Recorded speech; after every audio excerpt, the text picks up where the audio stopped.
Olá, boa tarde. Um dos legados da pandemia é fazer as atividades de forma remota. Uma lei sancionada recentemente permite que assembleias e reuniões dos órgãos deliberativos podem ser feitas por meio eletrônico. Isso significa que as reuniões de condomínio podem sim ser realizadas de forma virtual, desde que assegurados todos os direitos aos associados. É esse um dos destaques do Jornal da Justiça de hoje. Vamos aos demais. Caso Covaxin, ministra Rosa Weber do Supremo Tribunal Federal nega arquivamento de inquérito sobre suposta prevaricação do presidente da República, Jair Bolsonaro. Plenário do STF, ministros devem julgar hoje 7 ações que tratam de políticas ambientais. Das 7 ações, 6 estão sob a relatoria da ministra Carmen Lúcia e uma da ministra Rosa Weber. E ainda, Tribunal Superior Eleitoral triplica o número de urnas eletrônicas que vão passar pelo teste de integridade nas eleições deste ano.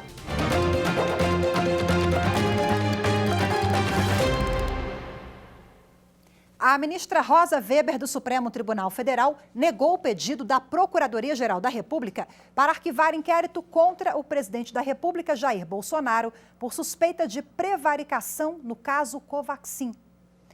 E quem traz as informações para a gente sobre a decisão agora ao vivo é a repórter Carolina Chaves. Olá, Carol, muito boa tarde para você. Olá, Rafaela, boa tarde a todos. Olha, essa investigação foi aberta pela CPI da pandemia no Senado Federal, depois que o deputado Luiz Miranda e o irmão, que é servidor do Ministério da Saúde, revelaram que em março do ano passado o presidente da República foi informado de irregularidades na compra de vacina contra a Covid-19. O Procurador-Geral da República, Augusto Aras, entendeu que o presidente da República não tinha obrigação de atuar no caso, porque não faz parte do rol de competências do chefe do Executivo da União. Mas, ao negar o arquivamento, a ministra Rosa Weber entendeu que, ao tomar conhecimento de supostas irregularidades, o presidente deveria ter tomado providências. Para ela, há indícios de prática de crimes funcionais na administração pública federal que merecem ser investigados. Rafaela.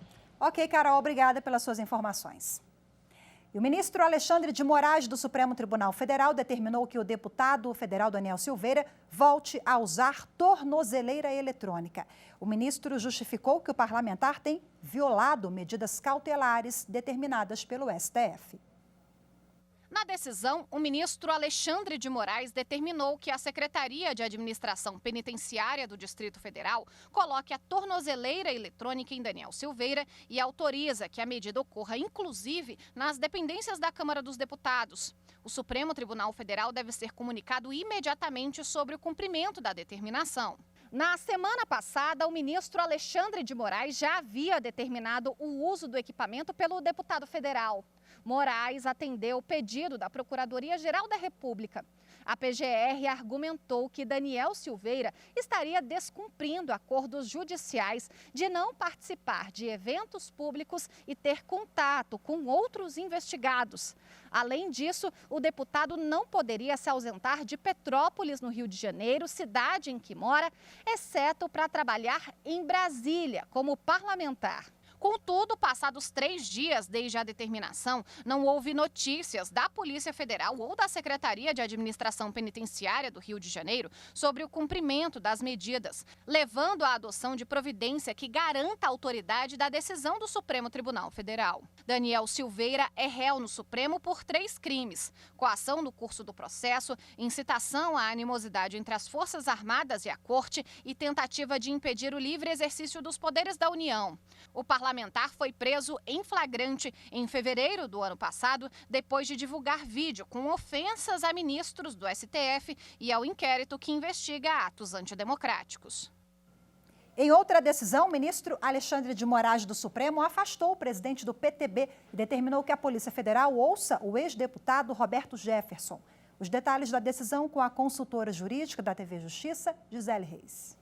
Chegou ao Supremo Tribunal Federal a notícia de que o ex-deputado Roberto Jefferson ainda mantém interlocutores no PTB e, de forma indireta, continua a presidir o partido político através de bilhetes e comunicados. Com essa postura, descumpre decisão do STF por meio de intimidação e ameaças e vem tentando manter o controle do partido político. Em novembro do ano passado, o ministro Alexandre de Moraes afastou por 180 dias o ex-deputado federal Roberto Jefferson da presidência nacional do Partido Trabalhista Brasileiro, por ele estar usando a estrutura do partido, incluindo recursos do fundo partidário, para impulsionar a propagação das declarações criminosas em seu perfil pessoal e também no perfil oficial do PTB nas redes sociais. Diante das novas informações apresentadas sobre a influência política do ex-parlamentar no partido e de indicadores de utilização de dinheiro público pelo então presidente de um partido político, possível aliado de Roberto Jefferson, o ministro determinou a suspensão de Marcos Vinícius de Vasconcelos Ferreira do exercício da função de presidente do Partido Trabalhista Brasileiro e determinou que ele e Roberto Jefferson sejam ouvidos pela Polícia Federal no prazo de 15 dias, para esclarecimentos dos fatos e adoção das providências cabíveis que poderão refletir na esfera eleitoral e penal.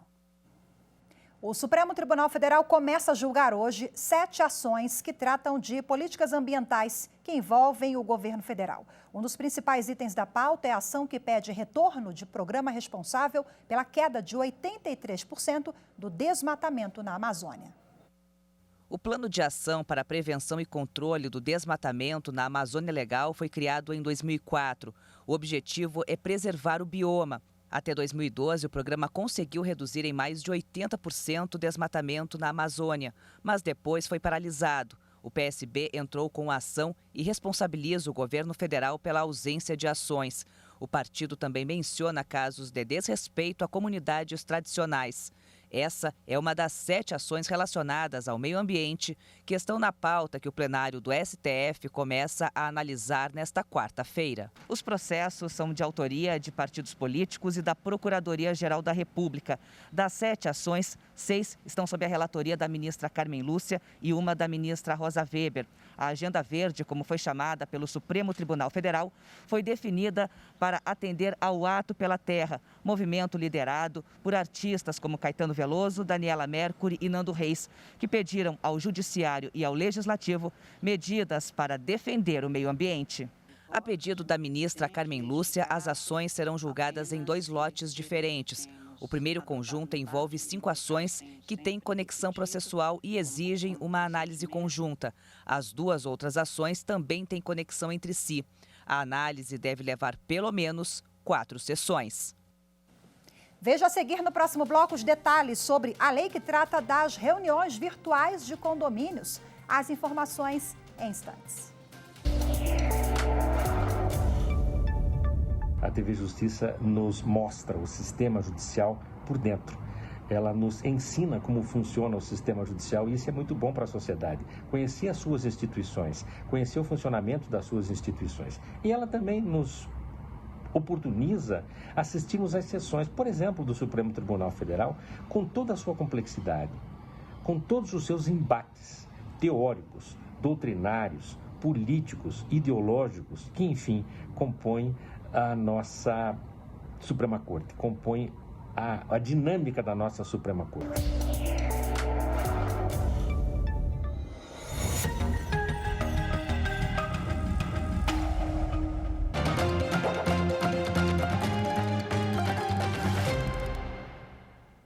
Um compromisso que muitas vezes não é agradável, mas quase sempre é necessário. Quem nunca reclamou ao ter de ir a uma reunião de condomínio? Bom, mas uma lei federal sancionada no início deste mês deve facilitar a participação de moradores. O texto permite que assembleias e votações sejam feitas de forma virtual e assegura os mesmos direitos previstos nas reuniões presenciais. A lei foi um dos resultados da adaptação à pandemia da Covid-19. Assim que começou a pandemia, seu João Faustino já sugeriu que as reuniões de condomínio fossem feitas de forma virtual. O aposentado de 72 anos conta que domina a tecnologia e não teve dificuldades para participar das assembleias. Ele acredita que agora essa vai ser a realidade no local onde mora, já que os vizinhos também aprovaram a ideia. Alguns eram idosos tinham um pouco de receio, inclusive por não dominar a parte digital, né? Tiveram ajuda dos seus parentes e tudo. Porém, muitos elogiaram. E eu acho, pessoal, essa é uma opinião pessoal, eu acho que a tendência é essa, de cada vez mais termos esse tipo de reunião, né? Ainda mais agora que é uma coisa legal. Uma nova lei federal altera um artigo do Código Civil que trata das pessoas jurídicas com administração coletiva. Segundo o texto, assembleias e reuniões dos órgãos deliberativos agora podem ser feitas por meio eletrônico, desde que assegure os mesmos direitos de voz e voto que os associados teriam em uma reunião presencial. A convocação da reunião deve trazer instruções sobre acesso, formas de manifestação e modo de coleta de votos. A nova lei permite que a assembleia seja de forma híbrida, ou seja, com a presença física ou virtual dos condôminos. Outro ponto importante é que a administração do condomínio não pode ser responsabilizada por problemas técnicos ou falhas na conexão à internet dos moradores. Paulo Melo é síndico de 4 condomínios e presidente do Instituto Nacional dos Condomínios e Apoio aos Condôminos. Segundo ele, a nova lei vai democratizar ainda mais as assembleias, uma vez que facilita a participação dos condôminos. Os aplicativos hoje de participação, você pode participar de qualquer lugar do mundo. Então nós temos condôminos que moram em outros países, temos condôminos, né, que às vezes estão viajando, estão em trânsito, tal. Então eles podem participar. Então a assembleia virtual ou remota, ela é o fortalecimento da democracia dentro dos condomínios. E para repercutir o tema, eu converso agora ao vivo com o advogado Henrique Galo, que é especialista em direito imobiliário. Olá, seja bem-vindo, boa tarde. Boa tarde, Rafaela, muito obrigado pela oportunidade. Bom, nós acompanhamos ali na reportagem que o morador bem ressaltou que esse é um caminho sem volta, né? Na verdade, a lei ela só veio regulamentar medidas regras anteriores que acabavam gerando segurança jurídica, né? Isso mesmo, Rafaela. A gente tinha normalmente a previsão da lei, o Código Civil falava que as convocações e as realizações de assembleias são feitas de acordo com a convenção. Uhum. Normalmente, até o advento desses aplicativos de reunião, sempre se previa que as reuniões seriam realizadas ou num local estabelecido físico, mas normalmente dentro das dependências do condomínio. E aí, com o advento, o problema da pandemia, você não podia mais colocar tantas pessoas no mesmo lugar. Uhum. Uma das saídas foi a utilização, mesmo que ainda não prevista em lei, a utilização das reuniões remotas. As importantes que o senhor destaca dessa nova lei?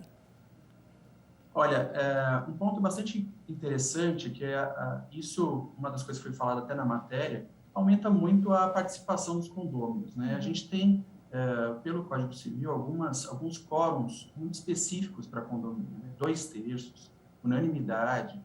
Então, num condomínio muito grande, quando você faz uma reunião presencial, é muito difícil você atingir esses quórums. Numa reunião virtual facilita. Uhum. Você começa a ter mais adeptos, mais presença nas reuniões. Isso é um ponto muito importante. O senhor sabe que reunião de condomínio, às vezes, quase sempre dá dor de cabeça, né? Questionamentos dos mais variados. O senhor teme também que essa nova lei, por uma falha na interpretação ali do morador, casos podem ser judicializados também? Porque a pessoa pode alegar, olha, eu não estava online no WhatsApp, não recebi o e-mail, mas a lei também trata disso, né? Sim, exatamente. A gente sempre tem a questão de que, em assembleia, às vezes o derrotado, né, a pessoa cuja vontade não foi atendida, né, não foi deliberada pela maioria, às vezes tenta encontrar alguma coisa para poder anular essa assembleia. Então, dizer que, eventualmente, o acesso que me foi dado não funcionou, não recebi a convocação, isso pode acontecer de ter uma alegação. Mas, óbvio que, para que seja recebida uma convocação, mesmo ela seja eletrônica ou física, é necessário que o condômino tome as suas cautelas e mantenha o condomínio com seus dados atualizados para que ele possa ser chamado, né, para a Assembleia. Então, isso, com certeza, a lei vai ajudar, porque já prevê, inclusive, essa situação de problemas de conexão que não sejam decorrentes do condomínio. Agora, em que ocasiões a assembleia virtual ela deve ocorrer? A lei versa sobre isso? Em situações excepcionais, a regra é a presencial, pode ser híbrida? Na verdade, a lei não fala disso, até porque as reuniões, as assembleias, elas são feitas, podem ser presenciais, podem ser virtuais e podem ser híbridas. Então, a deliberação em si, pouco importa qual é a assembleia que está sendo realizada, é só uma ferramenta que a legislação coloca para que os condomínios possam ter garantia de que tudo que foi realizado de forma virtual, né, não seja alegado por alguém que não poderia ser feito, que a convenção previa que só poderia ser presencial, né? E essa alegação de que a convenção diz uma coisa, a assembleia virtual diz outra, ela também não vale, porque a assembleia virtual ela tem a mesma força, digamos assim, de um encontro físico, né? Exatamente. Acho que nos últimos 2 anos, por conta da pandemia, muitos condomínios, muitas pessoas no país vivem em condomínio, né? Então, todo mundo teve que, querendo ou não, em 2 anos, teve uma ou outra reunião de condomínio e ela teve que ser realizada de forma virtual. Então, acho que hoje, com a disseminação das ferramentas de reunião virtual, não tem qualquer prejuízo à participação, né? Então, inclusive, a lei garante que a ferramenta escolhida para a reunião garanta essa participação. Então, que você tenha botões de quero me manifestar, né, o famoso levantar a mão, e botões para que garanta uma votação segura e a contagem segura. Maravilha, doutor Henrique Galo, muito obrigada pela sua participação mais uma vez, viu? Boa tarde. Boa tarde, obrigado. E você vai ver a seguir no próximo bloco. O Tribunal Superior Eleitoral triplica o número de urnas eletrônicas que vão passar pelo teste de integridade no dia das eleições deste ano. Os detalhes, daqui a pouquinho, eu volto já. A TV Justiça é um programa ético, sério, que leva muita informação para toda a sociedade. Parabéns à TV Justiça pelos seus 20 anos.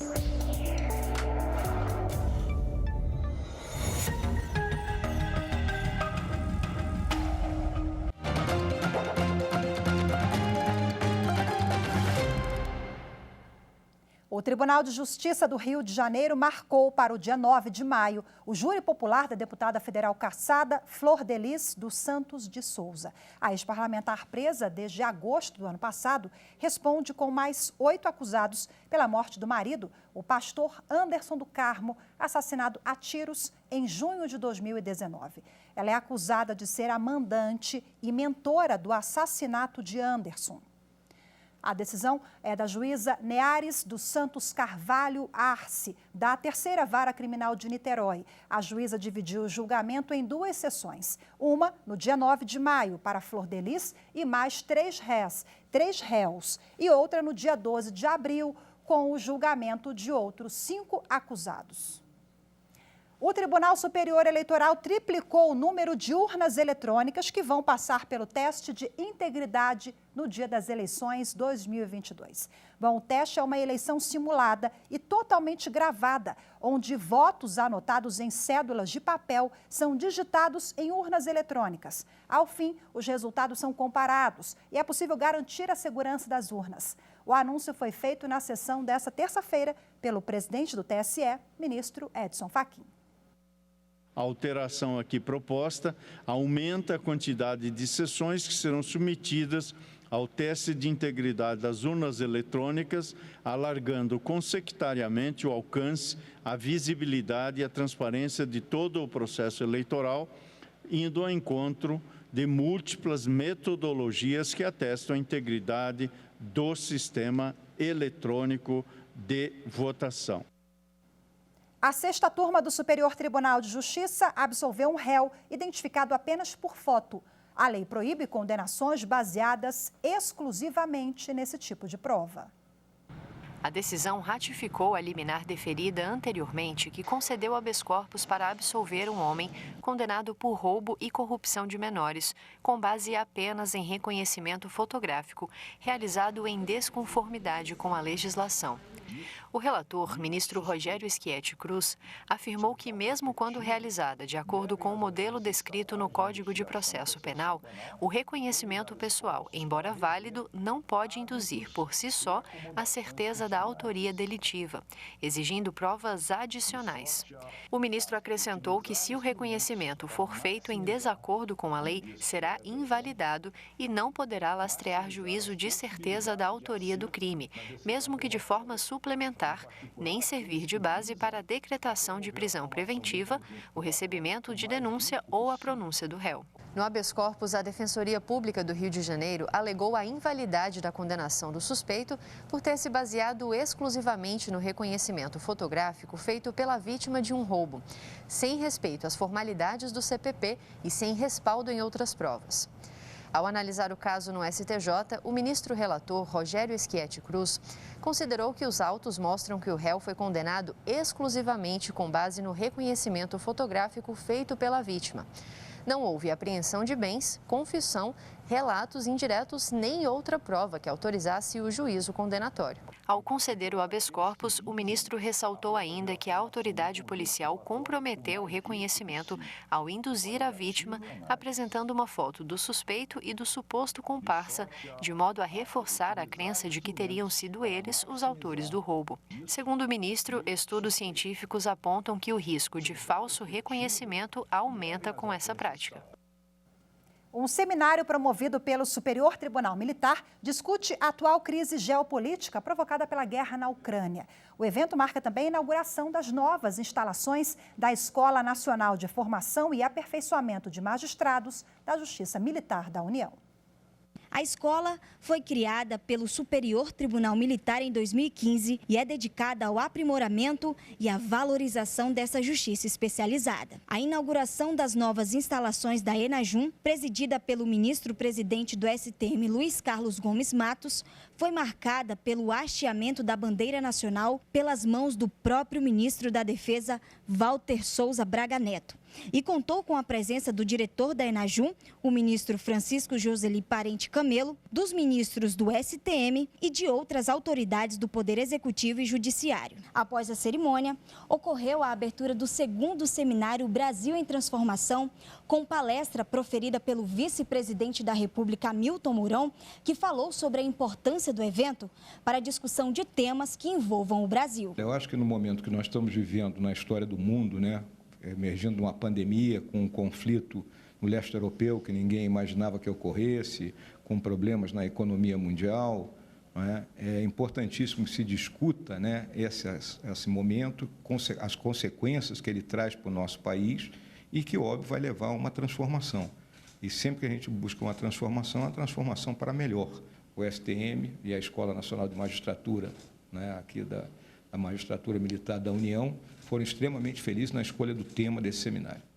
Mesmo diante de um cenário de crise geopolítica mundial, o vice-presidente da República vê oportunidades e ensinamentos que o Brasil pode tirar desse contexto. Hoje, é importante a gente saber que estratégias que são colocadas em determinado momento, por exemplo, a questão de fertilizantes, que nós deixamos de produzir aqui no Brasil porque era mais barato importar, a gente não pode nunca ter uma dependência total em algo que é fundamental para um setor econômico como é o agro aqui no Brasil. Isso é um ensinamento muito claro dessa situação que está sendo vivida. O ministro-presidente do STM, Luiz Carlos Gomes Matos, acredita que o seminário é uma ótima oportunidade para a difusão de conhecimento de diversos setores do nosso país. É importantíssimo que eles conheçam o nosso país e conheçam os problemas da conjuntura atual. Nada melhor do que aqueles que conduzem os destinos do Brasil, como nosso vice-presidente, os nossos ministros todos, para nos trazer as informações. O evento acontece de forma presencial para os magistrados da Justiça Militar da União. Os demais interessados podem acompanhar ao vivo por meio do canal do STM no YouTube. O seminário encerra nesta quinta-feira, 31 de março. E uma última notícia, a ação penal contra o deputado federal Daniel Silveira vai ser julgada pelo plenário do Supremo Tribunal Federal no próximo dia 20 de abril. Hoje ficamos por aqui. Muito obrigada pela sua companhia. Uma ótima tarde para você. Até amanhã. Tchau, tchau.